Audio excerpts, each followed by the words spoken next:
CAEL 2016. La Cátedra CAEL es un espacio académico creado por el Centro de Investigaciones y Altos Estudios Legislativos del Congreso de la República para que funcionarios de la institución y de otras instituciones de los órganos del poder público, así como profesionales y estudiantes de diversas disciplinas, puedan acceder al conocimiento de los temas que trata el órgano legislativo en Colombia.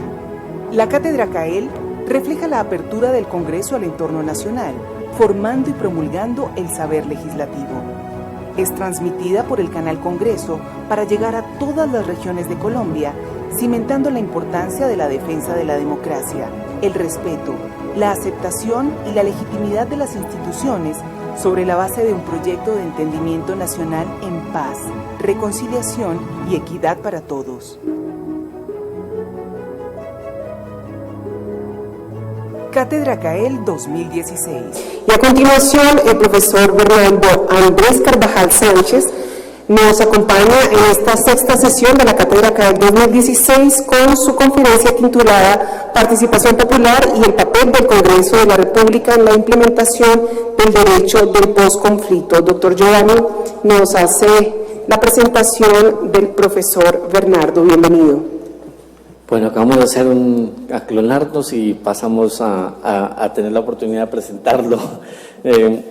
Doctor Bernardo, un gusto muy grande para la cátedra que nos acompaña. El doctor Andrés Carvajal Sánchez es doctor en Derecho Público y magíster en Teoría de la Persona en el Derecho de la Universidad de París I, Panthéon-Sorbonne, especialista en Derecho Constitucional de la Universidad de Panthéon-Assas de París, y en Legislación Financiera de la Universidad de los Andes, abogado de la Universidad Externada de Colombia, profesor de pregrado y posgrado de la Universidad Externada de Colombia, conferencista y columnista, invitado, autor de publicaciones científicas en Derecho. Bienvenido, doctor Bernardo Andrés Carvajal.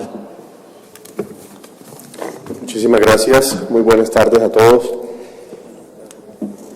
Tengo una presentación, pero creo que mientras se hacen algunos ajustes técnicos, voy dando inicio por razones de tiempo. En primer lugar, mi agradecimiento al Congreso de la República, en particular a las directivas del Centro de Altos Estudios Legislativos. Me alegra mucho poder participar en esta iniciativa. Y por supuesto que es un gran placer y es un gran honor tomar la palabra en un recinto como el Capitolio Nacional. Mi tema de estos 40 minutos se llama Participación Popular y el papel del Congreso de la República en la implementación de algo que empezamos a llamar los abogados el derecho del posconflicto. Entre varios temas que me planteé, porque siempre hay muchos temas de los cuales podemos comentar, me atreví a tomar este tema a pesar de que todavía no estamos propiamente en la implementación del derecho del posconflicto. Normalmente, cuando uno hace una intervención académica, en el mundo académico le dicen a uno que solamente se puede referir respecto de aquellos casos, de aquellos temas sobre los cuales ya se ha tenido suficiente experiencia, ha habido pronunciamientos de las Cortes, la doctrina se ha pronunciado, para poder analizarlo científicamente. Ese no es entonces el enfoque que le podemos dar, pero yo creo que, dada la importancia del tema, la academia tiene que participar de estos debates sin duda alguna. En esa medida voy a hacer algunas apreciaciones y observaciones que podríamos calificar de experimentales, no serían totalmente científicos, serían experimentales alrededor de este tema. Y aquí lo que encontramos en primer lugar es una tensión a veces complementaria, a veces contradictoria, entre mecanismos de democracia representativa, básicamente a través del rol del Congreso de la República, y mecanismos de democracia participativa, a través de verdadero arsenal de instrumentos y de mecanismos de participación ciudadana. A modo de introducción, perdón un segundo, que esto es muy avanzado. Acá. Perfecto, ya aquí vamos abriéndola. Bien, ahí debe empezar a abrir. A modo de introducción, entonces, les decía que, por un lado, ciertamente es un momento en donde se están tomando decisiones de gran calado, de mucha importancia para el país, no solamente para nuestra generación, sino para las generaciones futuras. En esa medida se activa, la necesidad de superar lo que tradicionalmente se llama el déficit democrático. ¿Cómo garantizar o cómo superar un déficit democrático en torno a esta idea de superación del conflicto, terminación del conflicto e implementación del llamado posconflicto? Otra idea que quiero dejar planteada a modo simplemente de introducción son unas herramientas generales antes de empezar a desarrollar dos puntos sobre los cuales me voy a focalizar. Tiene que ver con tres conceptos que se utilizan en el marco de la llamada justicia transicional, de la salida pacífica a un conflicto armado, y están en inglés. Uno se denomina peacemaking, el otro peace.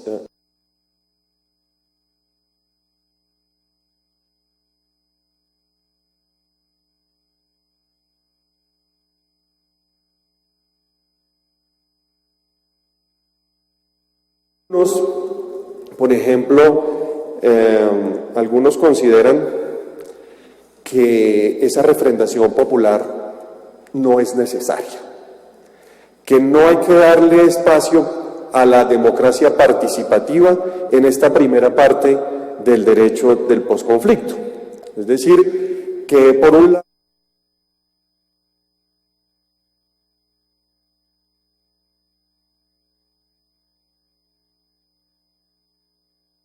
se hace con el apoyo de la fuerza pública, con el apoyo de veedores internos, de veedores internacionales.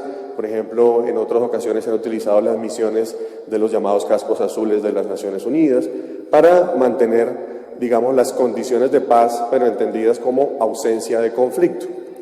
Pero luego viene una tercera dimensión de la justicia transicional, que es la construcción de una paz durable, sostenible. Y aquí estamos de lleno en el tema de la implementación de un derecho del posconflicto, porque resulta que en la mesa de negociaciones uno de los puntos ciertamente es la terminación del cese de hostilidades, eventualmente la entrega de las armas y que no se solucionen los problemas de manera violenta, acudiendo a las armas. Pero en las mesas de negociaciones contemporáneas se incluyen temas sustanciales dentro de la mesa, temas sustanciales que tienen que ser implementados posteriormente dentro del ordenamiento jurídico, en el presupuesto, en las políticas públicas, que tienen que ver con aspectos de política social, de política económica, de participación política. Si uno mira cuáles son los temas objeto de los acuerdos a los cuales se ha llegado actualmente, pues encontramos que hay unos que tienen que ver con el tema de las drogas, de los cultivos ilícitos, otros que tienen que ver con la participación en política de los grupos al margen de la ley, otros que tienen que ver con la política agraria. Entonces hay aspectos sustanciales que se insertan dentro de la justicia transicional, dentro de este concepto de construcción de paz.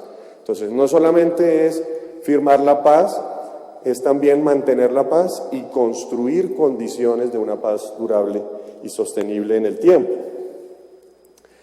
En ese escenario, si uno mira las experiencias pasadas en otros países, no es usual que se utilicen mecanismos de participación ciudadana en estos tres procesos, no es lo usual. La semana pasada tuvimos visita en la Universidad Externado de algunos profesores españoles y ellos se lamentan profundamente de cómo fue la transición hacia la democracia después del régimen de Franco. Lo mismo nos han dicho algunos profesores italianos.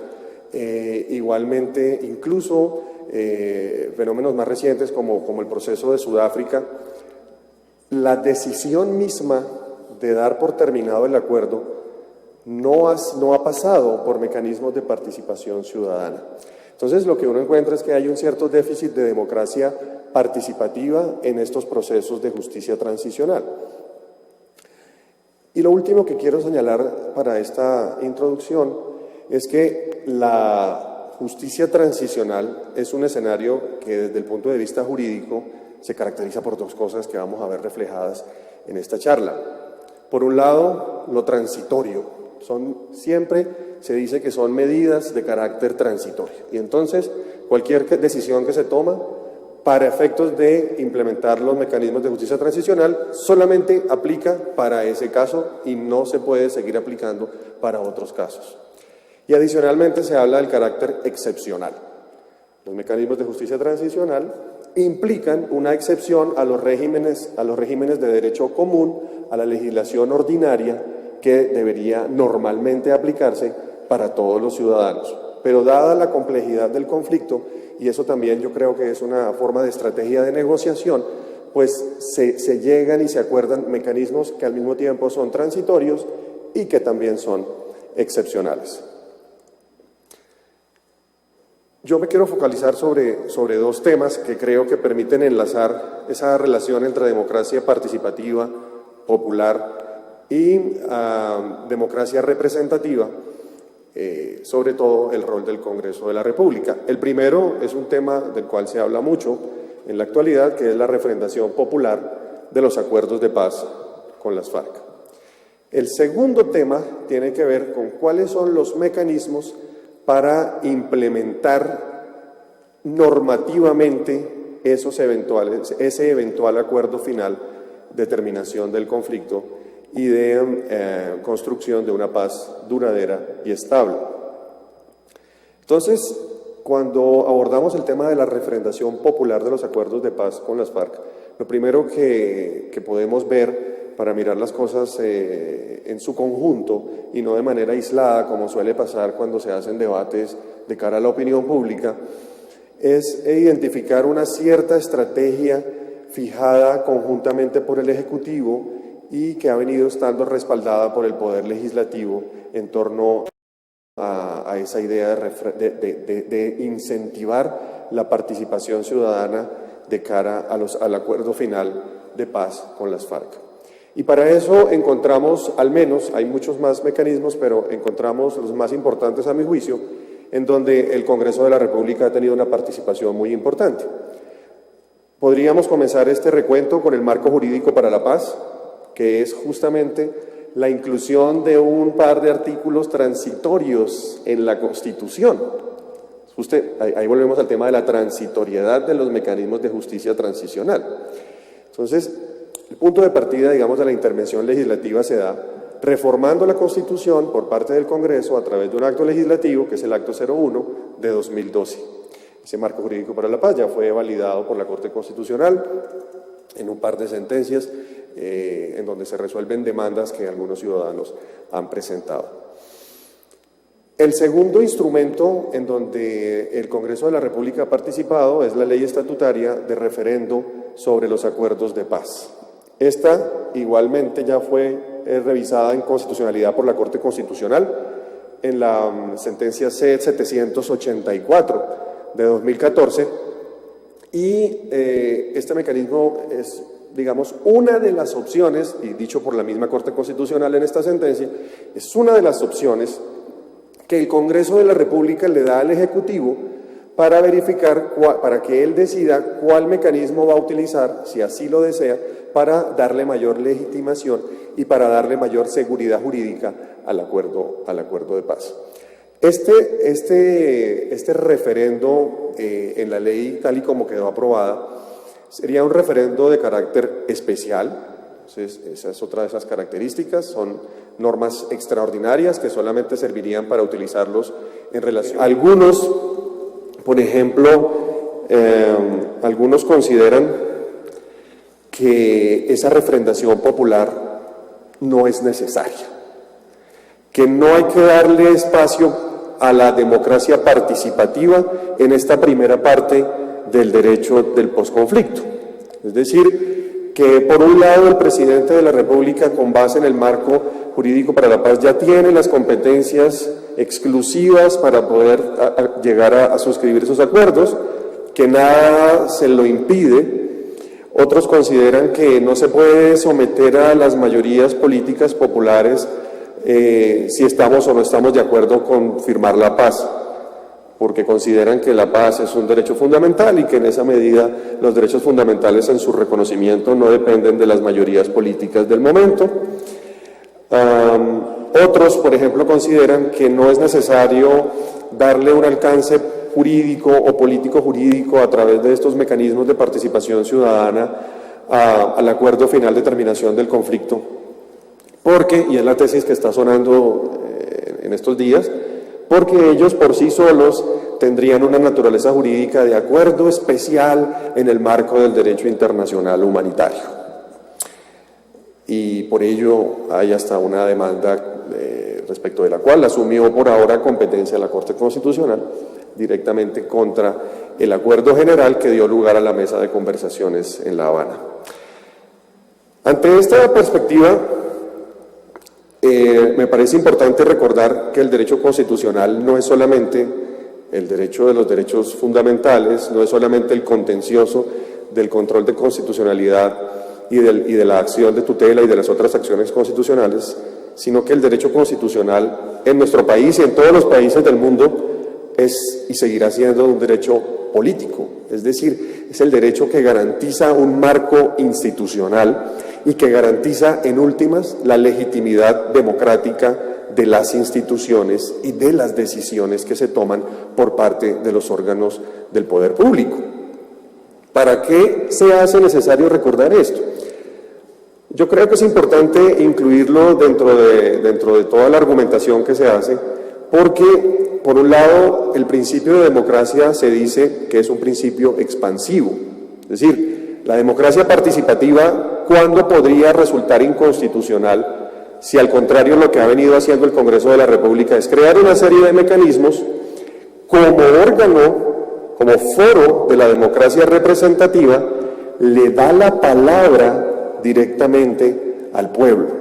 Es decir, es un escenario muy interesante en donde las tres leyes que hemos mencionado, o las dos leyes y el acto legislativo, empoderan a la ciudadanía para que participe en la toma de estas decisiones, puesto que se consideran de las decisiones políticas más importantes que se han tenido que tomar en la historia de nuestro país.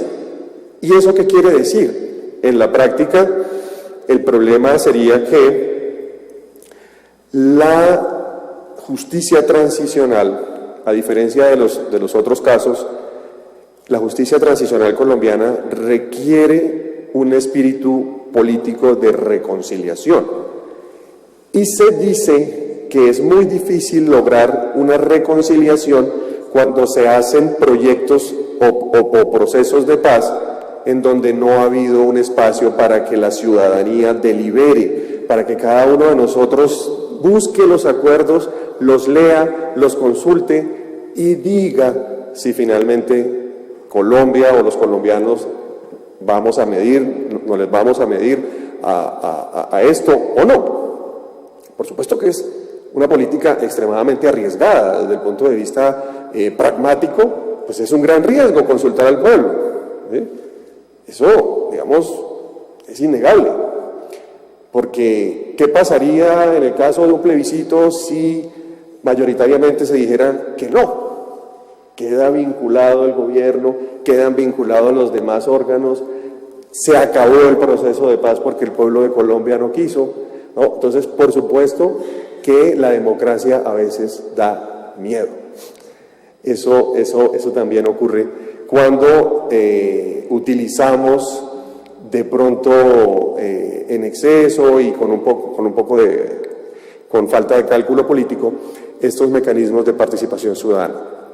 El caso es que ellos existen, que existe la posibilidad de utilizarlos y que a mi modo de ver nuestro proceso de paz tendría mucha más legitimidad democrática y sobre todo que se podría estimular un verdadero proceso social de reconciliación si se utiliza alguno de estos mecanismos de democracia participativa para esta primera etapa, que es la aprobación definitiva del acuerdo final de paz. Pasemos ahora a la segunda parte, es decir, aquí ya estamos aún en un mayor grado de experimentación, porque todo esto parte de la base de que va a haber un acuerdo de paz, ¿no? Entonces, sigamos ese supuesto, vamos a seguir desarrollando ese supuesto, y ahora pensemos en realmente el escenario de construcción de la paz a través del derecho, esa idea de peace building, ¿sí? Un acuerdo de terminación ayuda a establecer lo que se llama peacemaking, hacer la paz, y peacekeeping, porque inmediatamente entrarán a funcionar unos esquemas de verificación, por ejemplo, el tema del desminado, el tema de la entrega de armas, que cesen las hostilidades en todo el país, ¿no? Eso hace parte de esa primera fase. Pero pensando ya eventualmente en una segunda fase, pues sin duda alguna, un proceso de paz que se quede en pura poesía y que se quede en un acuerdo muy bonito, pero que no se pueda implementar en la práctica sin nuevas políticas públicas, pues obviamente puede ser catastrófico para el futuro inmediato del país.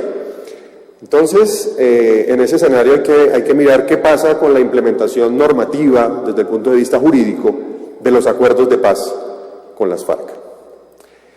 Y aquí, volviendo al tema de cómo identificar tensiones o relaciones entre democracia participativa y democracia representativa, podríamos hacer una brevísima comparación entre los mecanismos ordinarios de los cuales se dispondría en el Estado colombiano para implementar todo ese derecho, toda esa nueva agenda temática que implicaría la suscripción del acuerdo de paz, respetar esos acuerdos en sus contenidos temáticos sustanciales y confrontar esos mecanismos ordinarios con unos mecanismos extraordinarios, en particular con uno que se está debatiendo todavía en este Capitolio Nacional, que tiene que ver con los procedimientos constituyentes y legislativos extraordinarios para la aprobación de reformas constitucionales o de nuevas leyes que implementen los acuerdos de paz, los contenidos de los acuerdos de paz. Entonces,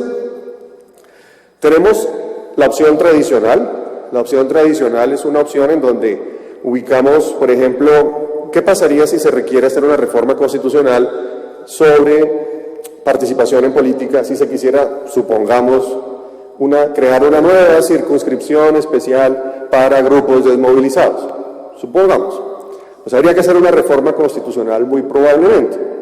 ¿Qué pasa si queremos blindarnos para el tema de las drogas, si queremos, supongamos, hacer un debate profundo sobre no solamente sobre la despenalización del consumo de las drogas, sino ir más allá, por ejemplo, una legalización del tema de las drogas?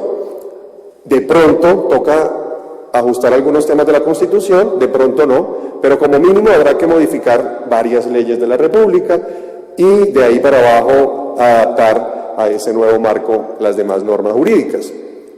Para eso, entonces, si se requirieran reformas constitucionales, pues están los mecanismos ordinarios.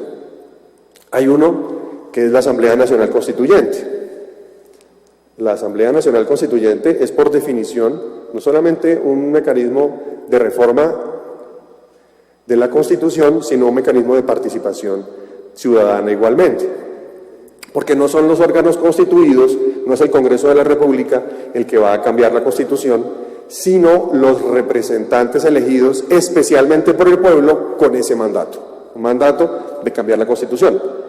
¿Cuál es el miedo que genera la Asamblea Constituyente? Y es que el poder constituyente constituido, valga la redundancia, en una asamblea tiende a ser ilimitado.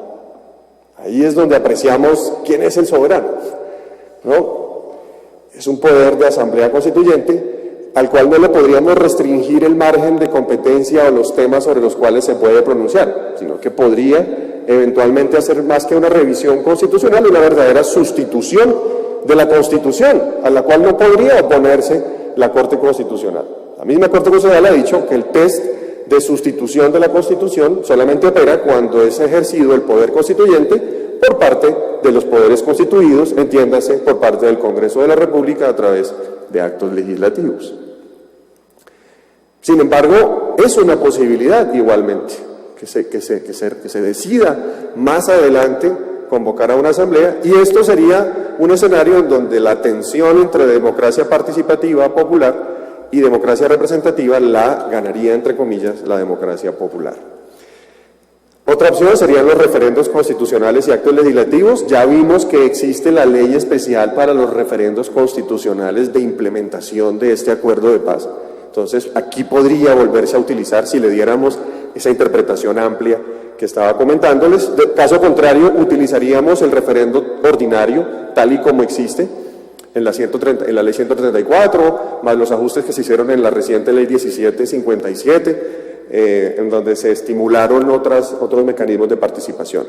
Reformas legislativas, reformas administrativas también. Aquí adhiero totalmente a quien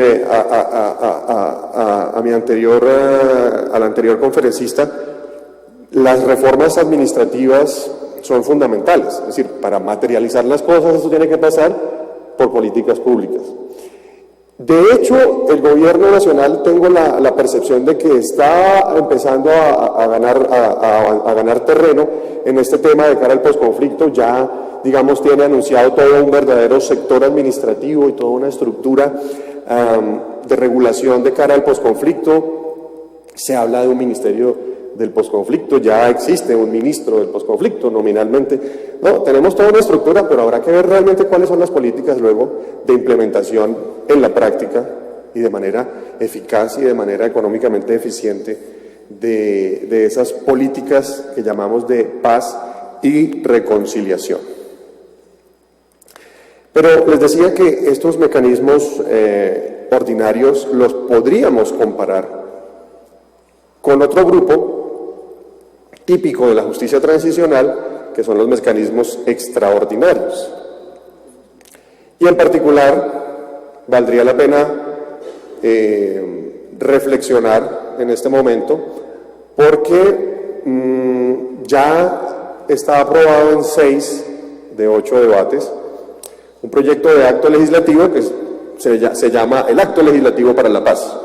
El Acto Legislativo para la Paz lo que hace es modificar de manera transitoria, durante un periodo de tiempo, la forma como, por un lado, se reforma la Constitución y, por otro lado, la forma como se hacen las leyes.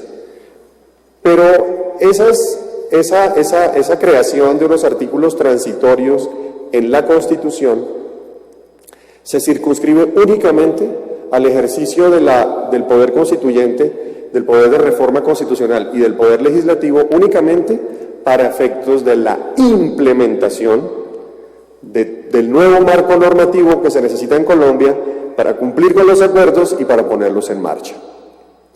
Entonces, en principio, pues la idea suena acorde con ese espíritu que es el de la justicia transicional. Nos dicen que son mecanismos excepcionales, extraordinarios, y que al mismo tiempo son transitorios, porque finalmente lo que vamos a hacer es crear unos artículos que van a existir durante 6 meses en la Constitución y que después van a desaparecer. Y durante esos 6 meses, el Congreso de la República bien podría tramitar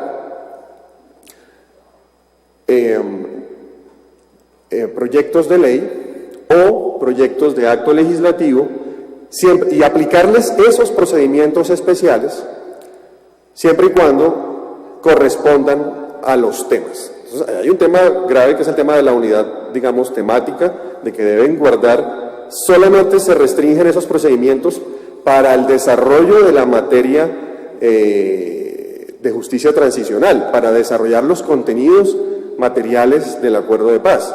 Habría que delimitar muy bien, por supuesto, dónde empiezan y hasta dónde llegan los temas de justicia transicional, porque de lo contrario podrían verse goles en donde podemos meter y expedir leyes o reformar la Constitución sobre pretexto de implementar el acuerdo de paz, pero tiene que haber una correspondencia temática, una relación de causa-efecto necesariamente. ¿Qué alarmas prende este proyecto desde el punto de vista académico? En la Universidad Externada de Colombia y conjuntamente con otras universidades hemos venido comentando este proyecto porque se establecen unos procedimientos especiales expeditos, ¿no? Lo que en la doctrina norteamericana llaman un fast track, ¿sí? o lo que en Disneyland se llama el fast pass. Es decir, tenemos que aprobar unas leyes con un procedimiento mucho más corto y mucho más simple, y tenemos que reformar la Constitución con un procedimiento mucho más corto y mucho más simple. Básicamente, hasta el momento, pues, como les digo, está aprobado en 6º debate de 8, toda vez que es un acto legislativo. Hasta el momento se tiene que el procedimiento legislativo extraordinario para implementación del derecho del posconflicto implicaría que las leyes de la República que se expidan para esos fines se aprueben en 2 debates. Entonces, uno en una comisión legislativa especial con representación, digamos, proporcional de todos los partidos políticos, digamos, compuesta o integrada por aquellos congresistas que sean designados por las mesas directivas tanto de Senado como de Cámara, y en un solo debate, es decir, en una sola comisión se hace el debate que normalmente se hace en las comisiones de cada una de las cámaras o de las asambleas. Y luego se pasaría ya al debate, ese sí tradicional, en plenario.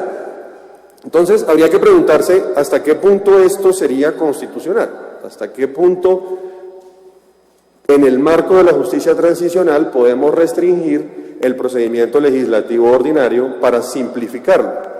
Normalmente, ¿qué es lo que está en juego aquí? El principio de la democracia deliberativa, de la democracia representativa. Es decir, algunos dicen que eso sería regresivo porque no es lo mismo una ley debatida y aprobada en 4 debates que en 2, y por menos gente, ¿no? Entonces, allí hay un riesgo es decir, con fines de justicia transicional podemos reducir o restringir de manera relativa el principio de la democracia deliberativa y de la democracia representativa. Yo creo que no resulta tan descabellada esa idea si nos restringimos únicamente a la adopción de leyes, siempre y cuando los temas queden claramente definidos, porque, como les digo, son leyes especiales y son leyes que luego van a ser implementadas mayoritariamente por el Ejecutivo. Mi gran preocupación desde un punto de vista constitucional, pero también como ciudadano, tiene que ver con la nueva forma de reformar la Constitución, porque, y en esto coincido con una congresista a la cual, digamos, no sigo políticamente, pero que dijo con toda sinceridad que la Constitución para la implementación del posconflicto, las reformas constitucionales para la implementación del posconflicto, se podía hacer de la misma manera que se hacen las leyes ordinarias. ¿Por qué? Porque quedó con 4 debates. ¿Sí? Entonces, el debate en la respectiva comisión de cada una de las cámaras y luego el debate en la plenaria de cada una de ellas. Normalmente una Constitución, cuando es el Congreso quien la reforma, son 8 debates. Aquí lo reduciríamos a 2. Y mi preocupación es la siguiente: uno podría encontrar muy fuerte el punto de decir, sí, pero es que esto solamente va a durar 6 meses. Esto no es para toda la vida. El Congreso de la República, después de 6 meses, no va a reformar la Constitución de esa manera. Lo que pasa es que no es lo mismo reformar las leyes que reformar la Constitución. ¿Por qué? Porque cuando uno reforma la Constitución, así sea que le hayan dado un día para reformar la Constitución y al otro día ya no lo pudo hacer, si ese día logré reformar la Constitución, las Constituciones normalmente están hechas para durar muchísimo más tiempo que la ley. Las Constituciones se las entregamos a las generaciones futuras. Entonces, ¿cómo podemos garantizar la calidad del debate democrático en un foro de democracia representativa como es el Congreso de la República para reformar algo tan importante como es la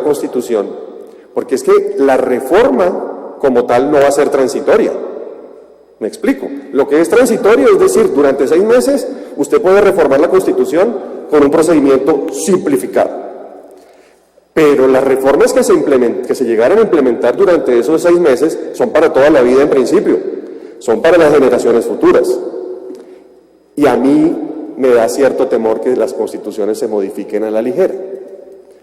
Ahí ya no me parecería tan proporcionado el mecanismo de justicia transicional de cara a la relativización que sufre el principio de democracia deliberativa.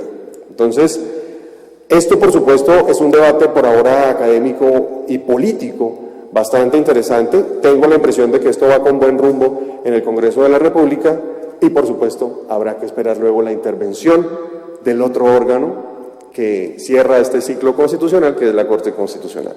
Entonces, por ahora son las reflexiones que me atrevo a compartir y nuevamente les agradezco a todos por su atención.